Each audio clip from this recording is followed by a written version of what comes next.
Isang pagpupuri at pagpupugay sa ating lahat. Magandang buhay na rin sa atin. Ako muli si Lieutenant Colonel Franco Papia Bailon, ODAS 14342 Infantry GSC Philippine Army. Produkto ng OCS, ng ROTC. Nag-ROTC ako noon natapos noong 2003. Graduate ng OCS Class 27-2005. At nagtapos din ako ng aking CGSC sa Royal Brunei Armed Forces noong 2018. At natapos ko rin ang aking Masters in the Defense and Security Studies sa University of Brunei. At the same time, natapos ko rin ang aking International Security Course sa New Zealand noong 2018 din. Ngayong pagkakataon na ito, ibabahagi ko lang ang mga basic about sa 11 principles of leadership. So ito, ginamit ito ng US Marines at the same time na bahagi rin siya ng US Army Manual since 1948. So ito, inadapt na rin ng Philippine Armed Forces, inadapt na rin ng Ranger at inadapt na rin ng mga infantry battalion dito sa atin sa Pilipinas. So, ang intended ito para sa mga kadete or doon sa mga nag-ROTC o junior ROTC na rin para mga pundasyon para sa kanilang pamumuno bilang mga cadet officers o later on maging kadete ng kasama na rin yung sa PMA pati sa OCS at yung mga maging junior officers ng later on o maging junior officers ng Armed Forces of the Philippines. So unang-una sa lahat, ang kasama sa 11 Principle of Leadership is about number one, very basic to. One should be able to know oneself, know yourself, and seek improvement. Pag sinabi natin, we should be able to know ourselves, kailangan kilala natin ano ba yung kagaya ng previously nabanggit ko, yung mga values na meron tayo. Alamin muna natin yung core values natin, yung core belief natin, yung mga attitudes natin para malaman natin kung sino tayo. Sapagkat pag nalaman natin kung sino tayo, magkakaroon ng self-awareness. Ibig sabihin, nalalaman natin kung bakit tayo ganito, bakit ganito yung action natin, at paano tayo nagdidesisyon. At ito rin ay magandang paraan din para makita natin mga blind spots. Sa totoo lang, itong aspeto na ito ay medyo senior na ako sa serbisyo nung malaman. Yung understanding oneself nung kapitan ako, nung sinubukan namin i-map out yung human psychology or psikolohiyang Pilipino, lalo na sa serbisyo, yung pagsiserbisyo sa loob ng serbisyo. So ito, deliberate practice to. Kailangan talagang constant practice ito na understanding na kilala natin yung sarili natin. So yung constant na pakikipag-usap sa sarili ay kailangan talaga upang makilala natin. Yung iba ang ginagawa nito ay journaling. Ako journal para makilala ko yung sarili ko. At ganun din yung sinasabi ko rin sa mga kasamahan ko para maging mga kasamang contemporaries at lalo na doon sa mga opisyal na under sa akin. Nung ako'y platoon leader, yung mga NCO na kasabay ko na mas senior pa sa akin, may mga time na pagkakataon na nag-uusap kami, yun talaga rin sinasabi ko na kailangan talaga natin malaman kung sino tayo. Especially nung mas naunawaan ko pa ito na naging senior officer na ako, lalo na naging company commander ako. At mandatory din talaga niya sa lahat ng mga opisyal o kadete man na yung mag-always tayo self-improvement. So sa paghanap ng seek improvement na ito, kailangan talaga natin, sa akin, sa kaso ko, may experience ko, at the same time doon sa kasama na rin sa mga literaturang nabasa ko at mga videos na napanood, kailangan natin magkaroon ng, we should have a role model. Kung sino man siya, kung ano man ang background niya, natingin natin na kaya nating sundan, tugma yung values natin sa kanila. Na tingin natin na sa kanya, we will be able to meet our goals or accomplish kung ano man ang gusto natin sa buhay. So kailangan talaga natin a coach, a mentor. Sa akin, ang ginawa ko noon, yung mga battalion commanders ko, yun ang ginawa kong mga mentors talaga. Lagi akong yung the art of questioning, nagtatanong ako lagi sa kanila kung ano magandang gawin. Ganun din sa mga officers, lalo na sa mga senior NCO. Sapagat yung mga senior NCO sa Ranger, ang dami nilang experience, combat experience, at the same time leading troops. Although may mga not totally perfect naman talaga ang mundo, lalo na sa mundo ng serbisyo, at may mga nagkakamali at may marami rin gumagawa ng tama. Pero may pagkamagandang learning experience para lalo tayong maging aware na personally, at the same time mag-improve tayo, yung magkaroon ng improvement. So kailangan yung constant yun. Constant dapat yung natin, yung pag-seek ng self-improvement. Hindi lang deliberate siya dapat. Hindi lang ngayon, bukas iba na. Tapos kailangan continuous practice siya. So kung may sinet ka na gantong goal, dapat unti-unti yan. Hindi yan mabilisan. Mag-gradual yung pag-accomplish yan or para ma-meet mo talaga yung goal mo. So yung second naman na principle ng leadership, one should be able to be technically and tactically proficient. So sa amin, lalo na sa Ranger Regiment, personally, kailangan talaga sa amin, sa akin pag official ka, dapat magaling ka sa mga weapons, mapa-rifle man yan or mapa-pistol. At kailangan sa knife fighting at sa arnis, ganun din. So kailangan talaga ay matuto talaga mag-exert ng effort ang isang opisyal o kadete or official man para matuto siya. Sapagkat yan ang bread and butter, especially sa infantry, lalo sa Ranger Regiment, sa infantry battalion. Yan ang isa core competency natin, so war fighting. So para maging biyasa ka or ma-accomplish mo yung task mo na magaling ka sa war fighting, kailangan talaga na magaling ka rin talaga maghawak ng pistola, yung Glock na issue ngayon, o Rock Island sa mga tropa, at lalo na sa rifle. Dito sa 45B, yung mga tropa natin magaling yan, magaling maghawak. Hindi lang yung sa yung sniper rifle natin ng DMR, minsan nakakahit sila up to 800 meters. At ganun din yung sa pistol natin, yung sa rifle. Kakatapos lang nagkaroon ng competition dito sa buong Basilan, at yung level of competency ng tropa natin kasama ng mga opisyal ay mataas. Natalo ng nanguna ang 45B sa larangan ng pagputok ng rifle sa pistol. Meron na team versus team saka man versus man. So ganun sabi ko sa kanila, ako nagpa-practice ako lagi. At ganun din yung mga kasama kong mga tropa at opisyal. So kailangan talaga yon. So kailangan din also ang mga officer ay pag sinabi natin tactically proficient, yung mag-memorize pa rin talaga tayo kasi sa yung iba nakakalimutan na mag-memorize. Yung TLP natin, troop leading procedure, kailangan pa rin talaga yon.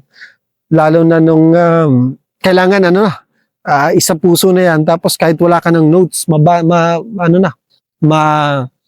ma-deliver na or mag-briefing ka na sa tropa ng ganun lang, na hindi ka na kailangan ng notes, tapos i-deliver mo siya sa kanya as if na alam mo, or mas maganda talaga, alam mo na talaga kung yung paano yung troop leading procedure.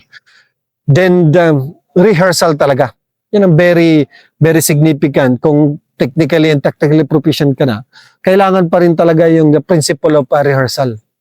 Nung PL ako, hanggang company commander, hanggang ngayon, kung may mga lakad man, mandatory talaga sa unit ko na magkaroon dapat ng rehearsal. Kumbaga, alam mo na yung lay ng ground, kung saan, kung paano, kung ano yung target, kung ano yung sinong kukunin o ano ang gagawin.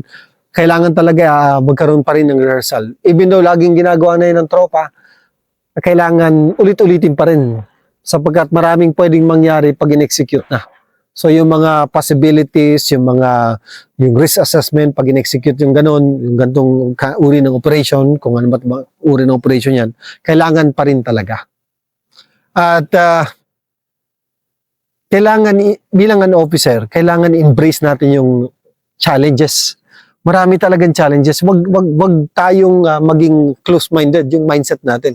So learning experience ang lahat. So mag-seek din dapat yung official ng opportunity. O maraming maraming opportunity. Ibig sabihin, kung may challenge na ganito ganon, ay yung opportunity, tapos yung challenges na yon, ay bahagi na yon ng number 3 natin na principle of leadership, which is seek responsibility and take responsibility of your action. So, yung pag-seek ng responsibility, marami kasing opportunity, ulitin ko ulit, maraming opportunity tayo sa ating serbisyo, mapakadete man or nasa serbisyo na, maraming opportunity tayo for growth. So pag nakita natin yan na may opportunity, we can act on it. At the same time, we can provide, kung may problema man siya, nakita natin sa gap analysis na may problemang ganito, na makapag-provide tayo ng solution dahil sa nakita natin problema. Yun ang isa sa mga one of the greatest talents na meron dapat yung opisyal. Sapagkat hindi dapat tayo maghintay sa ibang mga opisyal pa or mga kasama natin na magsama na ganito ganon. Kaya natin na i-analyze ang mga pangyayari or situation at based dun sa analysis natin, makahanap tayo ng opportunity doon. So pag opportunity, makita natin yon, may oportunidad, tapos gap, tayo magbigay ng solusyon.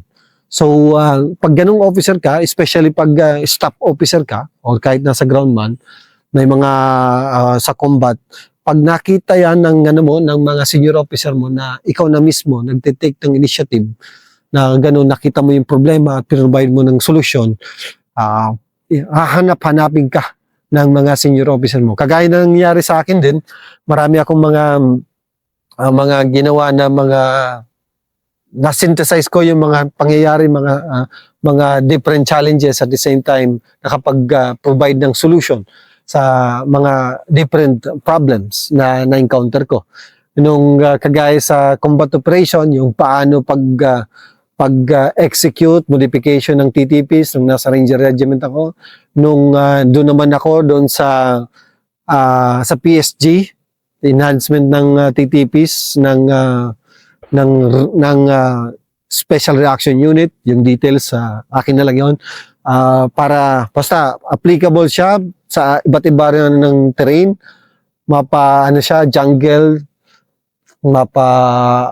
urban, and even Arctic na deployment nun. So, ganun kalawak yung naging scope at yung pre-provide namin na enhancement para doon sa unit na yon. Nung sa Department of Defense din naman ako, ang hawak namin yung Task Force Balik-Loob, na ito very significant yung contribution namin. Nakita ko na may gap regarding doon sa staff ako noon. Bali, staff ako ni Yusek Mapago noon, operation officer, at the same time intelligence officer ng Task Force Balik-Loob. Nakita namin yung gap doon sa reintegration program, na wala palang de-radicalization program para sa Armed Forces of the Philippines o sa DND level. So nangyari, may iba't ibang approaches sa different municipality, different areas, different units. So kinuha namin lahat ng approaches sa de-radicalization, mapa Army, Air Force at Navy, mapa PNP or Army, at kasama na rin sa local government, minerge namin siya at naka-develop kami ng de-radicalization handbook. So yung handbook na ito yung sinusunod ng buong ng DND hanggang ngayon, ng Task Force Balik-Loob, ng NTF-LCAC, at ganoon na rin sa mga batalyon sa different services, major services. So kumbaga siya yung naging reference, naging Biblia para doon sa de-radicalization. At yun din ang ina-apply namin ngayon dito, hindi lang sa Sulu, pati dito sa Basilan, pagdating doon sa de-radicalization. Medyo challenging talaga siya sa implementation sapagkat kailangan talaga ng mga locals na marunong na mag-interpret at train na rin sa de-radicalization. So, continuous progression na paghanap ng ganun dito sa area ng Basilan para ma-fully implement talaga yung de-radicalization program. Pero masaya at challenging na trabaho yon. At pag na-implement talaga in total yon, we believe that hindi na magkakaroon ng resurgence ng mga terroristic thoughts dito sa isla ng Basilan, at the same also dun sa Sulu. At Number 3 naman, sa ating principles of leadership, rather, number 4 pala, number 4 natin ay make sound and timely decision. So ito talaga. So sir, paano ba talaga yung mag-rate ng sound and timely decision? So pag sinabi nating sound, kailangan evidence-based tayo. Minsan kasi ang istorya ay maraming sides. Ang katotohanan pala ay maraming anggulo. Ang katotohanan minsan galing sa akin, ang sinabi ko ay totoo. Sabi niya siya ang totoo, ngunit ang totoo talaga ang totoo dapat yung mga ibabaw lang. Pero again, pag bilang as a leader, we will be faced with different challenges. So ang key dito is constant engagement dun sa kasama natin or dun sa mga tauhan natin na i-gather as much as possible yung data. Kagaya halimbawa nung company commander ako ng 13th Ranger Company, ang nag-away yung dalawang tropa at ang pinag-awayan nila ay about sa girlfriend. Yan. Sabi ng isa, girlfriend niya yung isa. Sabi naman isa, girlfriend ng isa. Yung pala, ang katotohanan nun, yung dalawang tropa ay girlfriend ng boyfriend niya, yung dalawa. So, ang bottom line nun, pinagsabay sila. So, nag-away sila ngayon, nag-counting suntukan and all. Pero at the end of the day, naayos natin. Pero medyo matagal na proseso rin yun talaga. Na kailangan din talaga mag-investigate at hindi dapat padalos-dalos yung decision natin.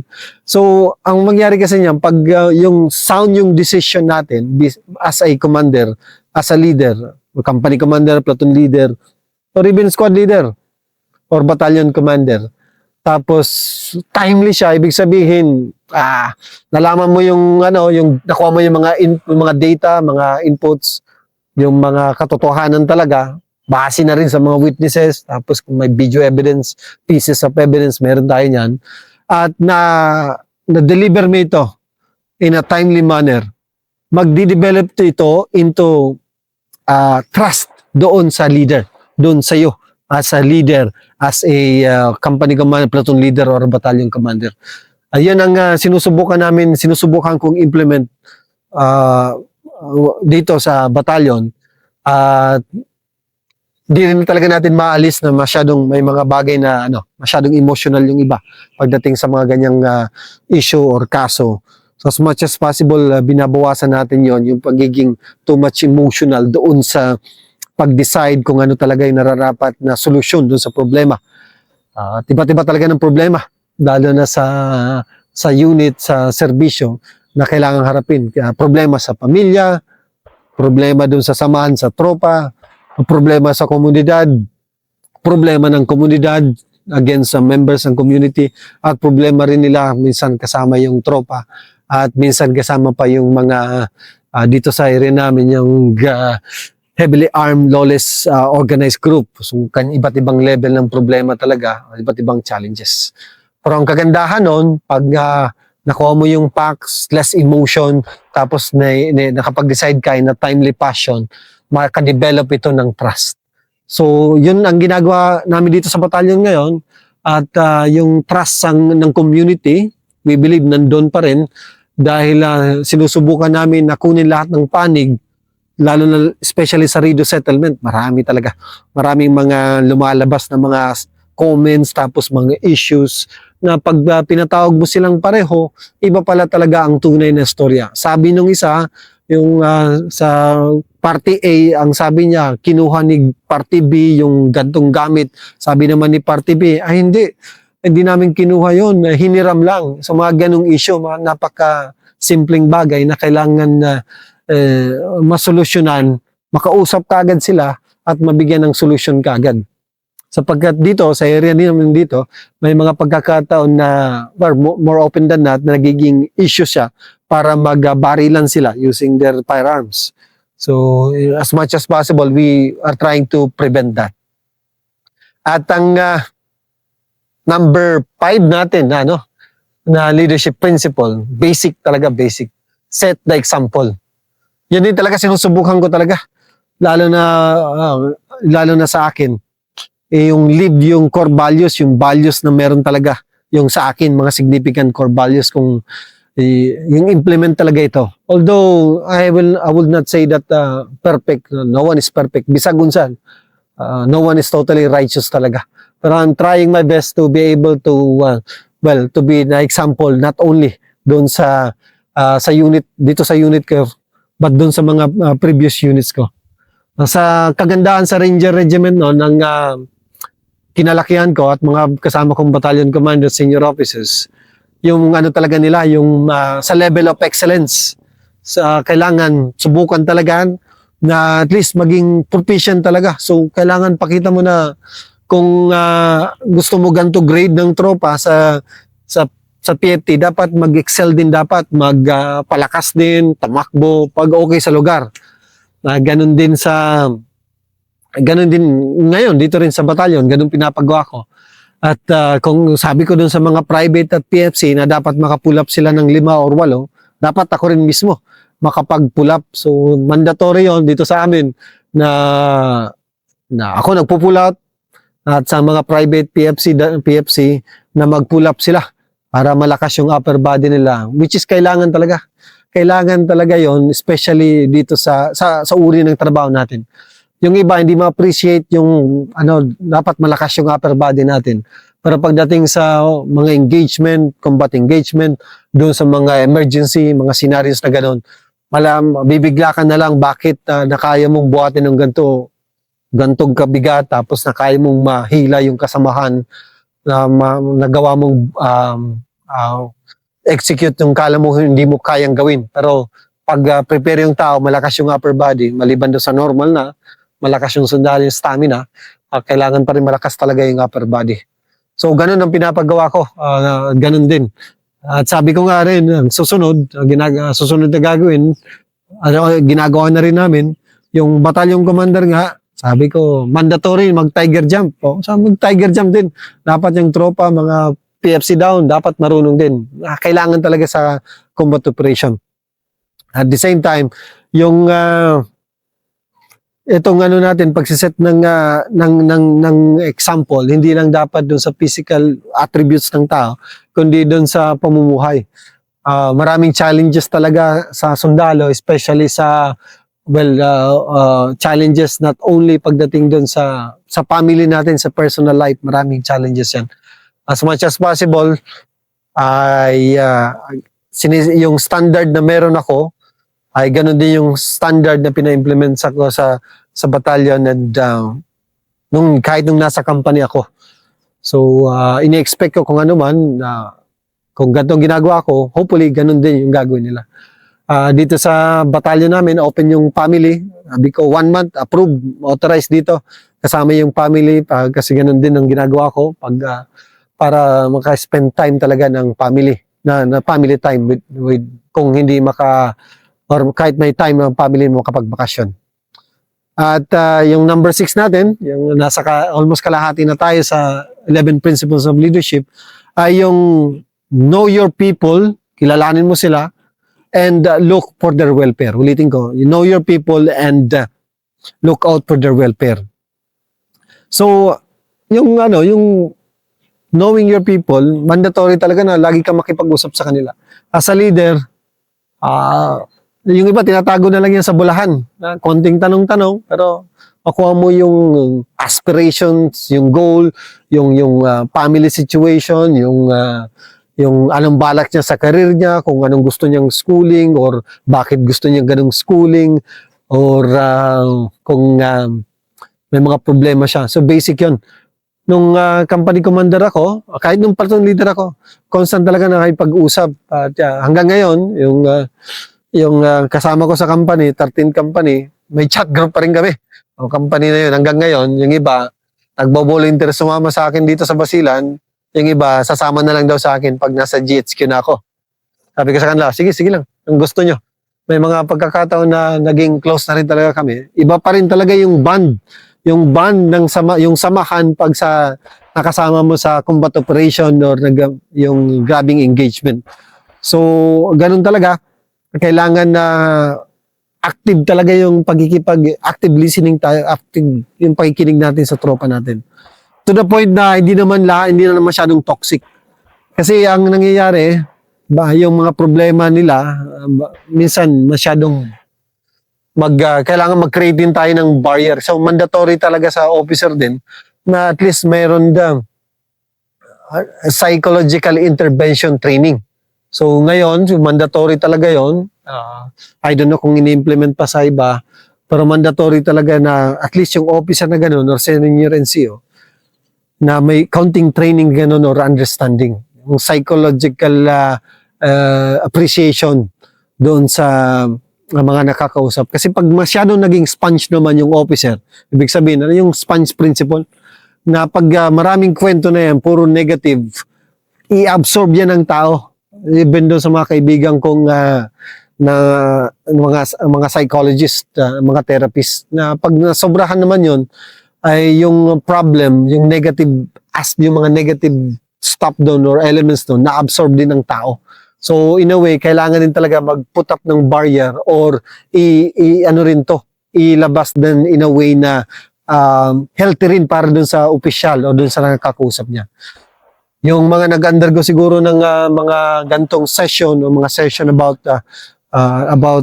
psychological well-being ng mga officer at tropa, ma-appreciate yung ganun. So dapat yung officer medyo marunong din sa ganun. Hindi lang puro kwento, usapan, na ma-absorb niya lahat, ngunit may way rin siya na ma-release or mawala yung negative na mga kwento na i-share sa kanya. Ganun din, ang ano na ito, yung look up for their welfare, yung second part ng know your people and look out for your people, ay pag inalagaan mo yung kanilang yung well-being, yung safety nila, hindi lang physical safety, kundi psychological safety na ipoprovide, in a way, na ipoprovide mo sa kanila, not totally. Pero kailangan din yun as a leader na ma-provide na safe sila. May safe zone or safe ka na kausap mo sila, tapos nag-share kayo para matulungan mo rin sila. At vice versa rin yun. Kasi hindi naman lahat ng officers ay walang problema or lahat ng solutions ay nasa kanila. Hindi totoo yun. Lahat tayo may problema, kahit ako, or I call it challenges. Tapos challenges na kailangan talagang harapin. Ang isang key point dito sa number 6 ay yung sa know your men and look out for their welfare. Hindi ko makalimutan ang sinabi ng isa kong battalion commander. Retire na siya ngayon. Ang significant daw dito ay hindi ka maalala ng tropa mo dahil doon sa mga na-accomplish mo, combat accomplishment, o mga kasama mong officer, hindi dahil doon sa mga medals, trophies, awards na natanggap nyo as a unit o ikaw, kundi maalala ka ng tropa mo, ng mga kasama mo, doon sa the way na yung naramdaman nila. Yung pinaramdam mo sa kanila na hindi sila mababang uri, hindi mo sila ka-level, hindi mo sila minaliit. Ngunit in-empower mo sila, tinulungan mo sila na mas umangat o mas maging maunlad pa bilang opisyal or bilang NCO or bilang kasama mo sa unit. Ganun ang pagkasabi niya sa akin, which is I believe is true. Sapagkat nung sa Ranger ako, marami akong nagsasabi sa akin, sir, maraming salamat, nakapag-schooling ako ganito ganon. Maraming salamat, nag-share ka ng ganito. Tapos, naunawaan mo yung situation ko. Shoutout dyan sa mga taga 13th Ranger Company, kilala nyo na yun. At hopefully maganda yung mga nakasurvive doon sa Sulu at sa Zamboanga Siege at Marawi Siege. Na okay pa ang buhay at medyo maganda yung naging samahan natin. At until now, nakasama ko pa rin. At sinusubukan ko rin talagang implement yan dito sa 45th IB. So one way ng pangangalaga sa kanila, kailangan magaling ang tropa pumutok, rifle, pistol, marunong sa maneuver, at okay ang kanilang personal life. Sapagkat yun ang maibigay ko, mabahagi ko. At in a way, medyo, earning din sila through our cooperative. So, one way, yun ang aking paraan para alagaan sila physically, emotionally, and also financially. So, dito sa amin, may co-op kami at magandang pamalakad dito. So, yung share nila, binomonitor talaga namin, tapos yung dividend on quarterly na bibigay sa kanila. So, tulong na rin yung additional tulong sa tropa. At yung putok namin almost twice a week, thrice a week, para para pagdating ng sitwasyon na kailangan na ma-engage sila, magaling ang tropa. At yung skill nandun sa kanila. Yung gamit, tinalagaan nila, yung skill nandun. So, sa akin, para sa akin, yun isang uri ng isang way para maging alagaan ng kanilang welfare. Para ma-engage man, hindi sila makabalik pa rin sila sa unit at makauwi pa rin sa pamilya at ma-accomplish yung mission. So yun ang pang-anim at malapit na tayo.